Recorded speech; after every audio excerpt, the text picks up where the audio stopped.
Bonjour à toutes et à tous, je suis ravie de vous retrouver aujourd'hui.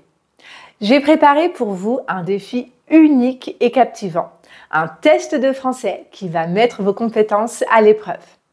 Voici comment ça va se passer. J'ai choisi 26 adjectifs allant de la lettre A à la lettre Z. Pour chaque lettre, il y aura une phrase avec un adjectif manquant.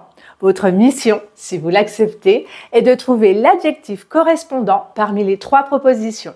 Mais attention, les 3 adjectifs commenceront par la même lettre. Si vous parvenez à deviner au moins 22 adjectifs sur les 26, alors votre niveau de français est exceptionnel. Alors, prenez un papier et un stylo pour noter vos réponses et voyons si vous faites partie des rares personnes qui réussissent ce défi de A à Z. Prêt ? Alors c'est parti pour la première lettre, la lettre A. Son discours était si âcre, abscon ou ascétique que personne ne comprenait où il voulait en venir.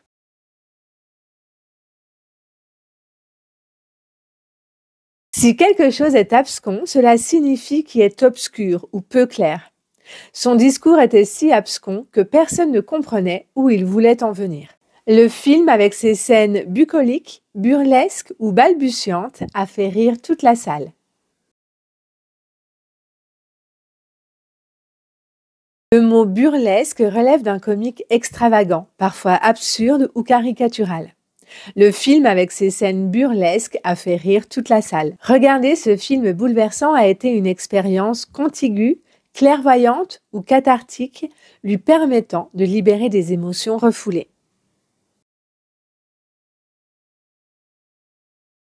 L'adjectif cathartique désigne quelque chose qui procure une libération ou une purification émotionnelle, souvent par le biais d'une expérience artistique, thérapeutique ou intense.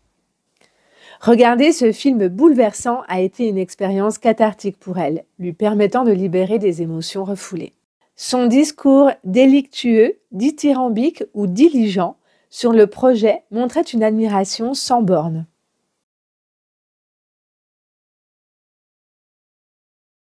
L'adjectif dithyrambique exprime une exagération dans l'éloge. Son discours dithyrambique sur le projet montrait une admiration sans bornes. Question numéro 5. Elle avait un teint extatique, érémitique ou éburnéen, éclatant de pureté.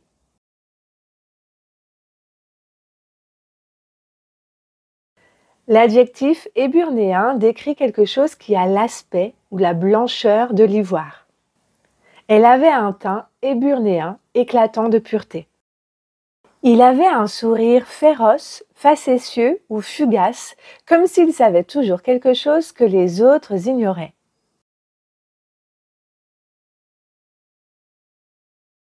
L'adjectif facétieux se réfère à un caractère joueur, moqueur. Il avait un sourire facétieux, comme s'il savait toujours quelque chose que les autres ignoraient. Il avait un visage grenu, gourmé ou glabre, sans le moindre signe de barbe ou de moustache. L'adjectif glabre décrit une absence de pilosité. Il avait un visage glabre, sans le moindre signe de barbe ou de moustache.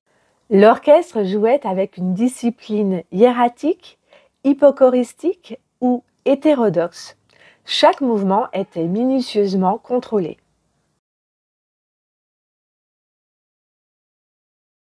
L'adjectif désigne quelque chose de rigide et solennel, souvent dans un contexte rituel ou sacré.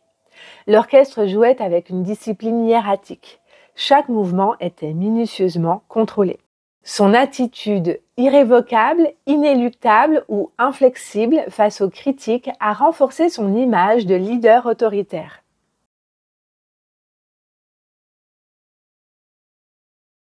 Inflexible se rapporte à une rigidité ou une fermeté, que ce soit dans une attitude ou une décision, et évoque l'idée de ne pas céder face à une pression. Son attitude inflexible face aux critiques a renforcé son image de leader autoritaire. La découverte de ce petit restaurant fut une expérience gastronomique, jactancieuse, jubilatoire ou judicieuse.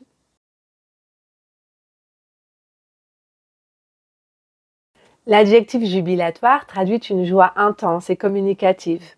La découverte de ce petit restaurant fut une expérience gastronomique jubilatoire. Le vent, catabatique, kabbalistique ou kaléidoscopique, soufflait avec une intensité glaciale dans la vallée isolée.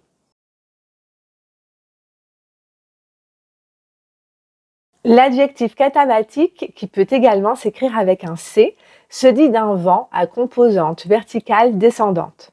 Le vent katabatique soufflait avec une intensité glaciale dans la vallée isolée. Les villages lénifiants, lacustres ou lugubres du Cambodge sont célèbres pour leur beauté pittoresque.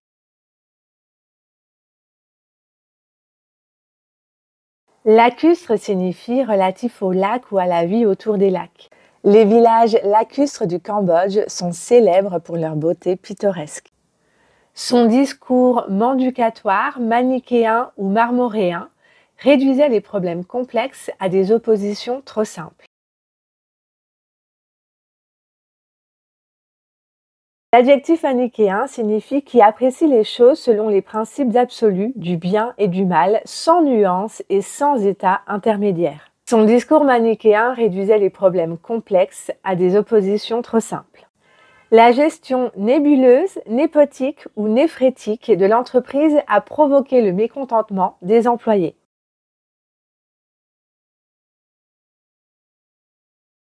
Népotique signifie relatif au favoritisme en faveur de proches, dans un contexte de pouvoir ou de privilège. La gestion népotique de l'entreprise a provoqué le mécontentement des employés. Sur la table était posé un vase oblong, obséquieux ou occulte.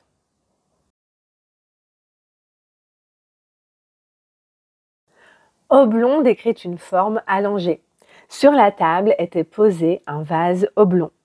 Le prêtre pittoresque, pérégrin ou pernicieux errait de village en village offrant ses services spirituels.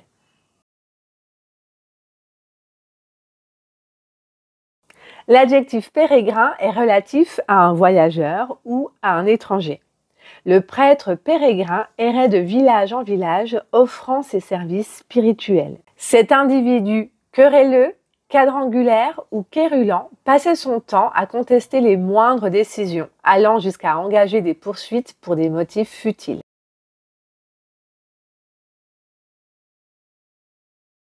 Quérulant se dit d'un sujet dont l'activité est orientée vers la réparation d'injustices et de dommages imaginaires.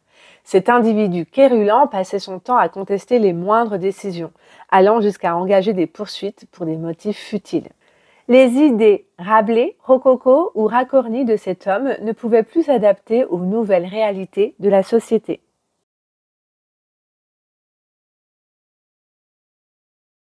Racorni signifie qui est devenu dur et figé, souvent à cause de l'âge ou de l'inaction. Les idées racornies de cet homme ne pouvaient plus s'adapter aux nouvelles réalités de la société. Ces paroles sibyllines, soporifiques ou stygiennes laissaient les auditeurs perplexes, incapables de saisir la véritable signification de ces avertissements.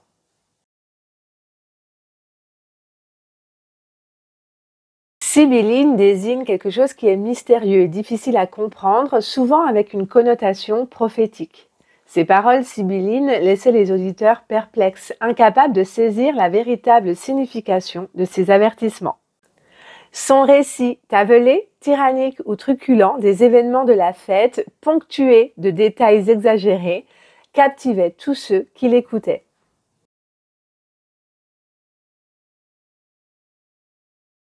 Truculent se dit de quelque chose qui est coloré, exagéré et marqué par l'humour ou la vivacité.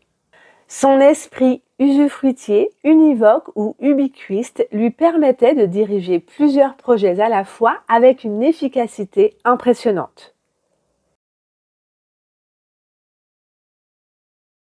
Ubiquiste signifie qui est présent partout à la fois. Son esprit ubiquiste lui permettait de diriger plusieurs projets à la fois avec une efficacité impressionnante.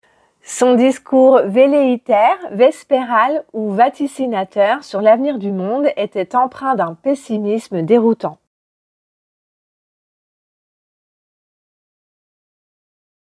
Vaticinateur signifie qu'il prédit l'avenir comme un prophète. Son discours vaticinateur sur l'avenir du monde était empreint d'un pessimisme déroutant. Peut-être que vous avez déjà atteint le minimum requis qui est 22 bonnes réponses. Si c'est le cas, écrivez un commentaire pour me dire que vous avez réussi à avoir 22 sur 22. Il parlait avec un accent westphalien, waterproof ou wallon que même les Belges du Nord le reconnaissaient immédiatement.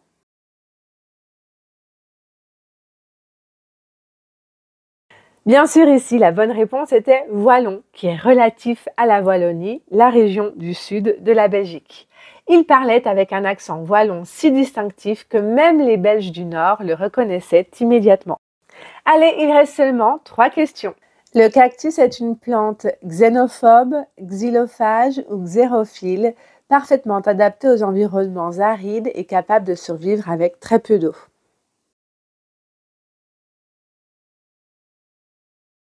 L'adjectif xérophile signifie qu'il supporte ou vit dans des environnements secs, souvent utilisé pour décrire certaines plantes ou animaux. Le cactus est une plante xérophile parfaitement adaptée aux environnements arides et capable de survivre avec très peu d'eau. Les chansons yéménites, yéyé ou yougoslaves sont encore populaires auprès des nostalgiques des années 60. Bien sûr, ici, sans surprise, la bonne réponse était yéyé, qui est relatif au mouvement musical et culturel des années 60 en France. Les chansons yéyé sont encore populaires auprès des nostalgiques des années 60. L'expression de son visage faisait travailler ses muscles zymotiques, zélés ou zygomatiques, laissant apparaître un sourire éclatant.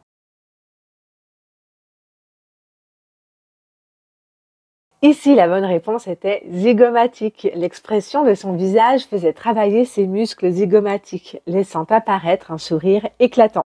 Dites-moi dans les commentaires votre résultat sur 26. Si vous avez eu au moins 22 bonnes réponses, félicitations, vous êtes un véritable champion. Et si vous n'avez pas tout trouvé, ne vous inquiétez pas, l'important est de continuer à progresser.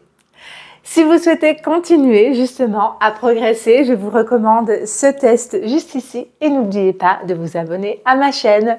On se retrouve très vite pour de nouvelles aventures linguistiques.